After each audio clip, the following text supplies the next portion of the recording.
নির্বাচন ভেঙে দেশে ফিরলেন সম্ভাব্য পরবর্তী প্রধানমন্ত্রী তারেক রহমান, বিদেশি মিডিয়ার রিপোর্ট।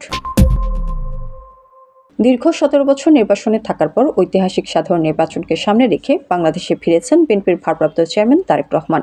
হালকা ধূসর সূক্ষ্ম চেকযুক্ত ব্লেজারের ওপর সাদা শার্ট পরে বিমানবন্দর থেকে বেরিয়ে তিনি জুতা খুলে খালি পায়ে মাটিতে পা রাখলেন। দেশে ফেরা প্রতীকী চিহ্ন হিসেবে এক মুঠো মাটি হাতে তুলে নেন। তিনি দেশের সম্ভাব্য পরবর্তী প্রধানমন্ত্রীর দৌড়ে এগিয়ে থাকা প্রার্থী হিসেবে বিবেচিত হচ্ছেন। এর মধ্যে বাংলাদেশ এক গুরুত্বপূর্ণ রাজনৈতিক মুহূর্তে সাক্ষী হয়েছে। তারেক রহমানের দেশে ফেরা ভারতের জন্য জটিল হলেও তাৎপর্যপূর্ণ রাজনৈতিক ঘটনার জন্ম দিয়েছে। ঐতিহাসিকভাবে ভারত ও বিএনপির সম্পর্ক কখনো খুব মসৃণ ছিল না, তবে সাম্প্রতিক সংকেতগুলো সম্ভাব্য নতুন সমীকরণের ইঙ্গিত দিচ্ছে। ভারতপন্থী হিসেবে পরিচিত আওয়ামী লীগ নির্বাচন থেকে নিষিদ্ধ থাকায় নয়াদিল্লি হয়তো তারেক রহমান নেতৃত্বাধীন বিএনপিকে তুলনামূলকভাবে উদার, পূর্বানুমানযোগ্য ও গণতান্ত্রিক অংশীদার হিসেবে বিবেচনা করতে পারে। তারেক রহমানের ঐতিহাসিক স্বদেশ প্রত্যাবর্তন নিয়ে এসব কথা লিখেছে বিদেশি মিডিয়া। বিবিসি, বার্তা সংস্থা Reuters, Al Jazeera, the Newsweek, ভারতের বিভিন্ন অনলাইন বার্তা সংস্থা এ নিয়ে ফলাও করে রিপোর্ট প্রকাশ করেছে। অনলাইন বিবিসি লিখেছে, ৬০ বছর বয়সী তারেক রহমান প্রভাবশালী জিয়া পরিবারের প্রতিনিধিত্বকারী অন্যতম মুখ এবং সাবেক প্রধানমন্ত্রী বেগম খালেদা জিয়ার ছেলে। তিনি নেতৃত্ব দিচ্ছেন বাংলাদেশ ন্যাশনালিস্ট পার্টিকে।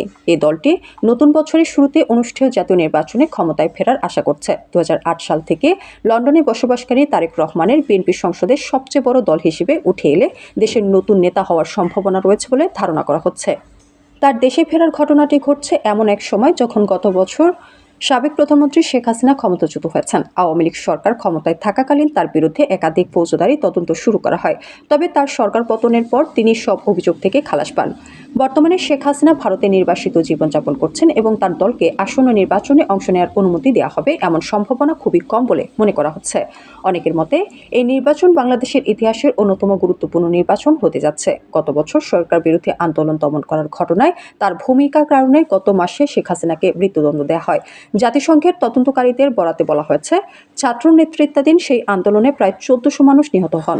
বার্তা সংস্থা রয়টার্স লিখেছে, বাংলাদেশের জাতীয়তাবাদী দলের ভারপ্রাপ্ত চেয়ারম্যান তারেক রহমান প্রায় ১৭ বছর পর নির্বাচন ভেঙে বৃহস্পতিবার দেশে ফিরেছেন। এই প্রত্যাবর্তনকে দলটির সমর্থকদের উজ্জীবিত করার বড় সুযোগ হিসেবে দেখছে, কারণ ফেব্রুয়ারি নির্বাচনে তিনি প্রধানমন্ত্রী পদের সবচেয়ে শক্তিশালী দাবিদার হিসেবে বিবেচিত হচ্ছেন।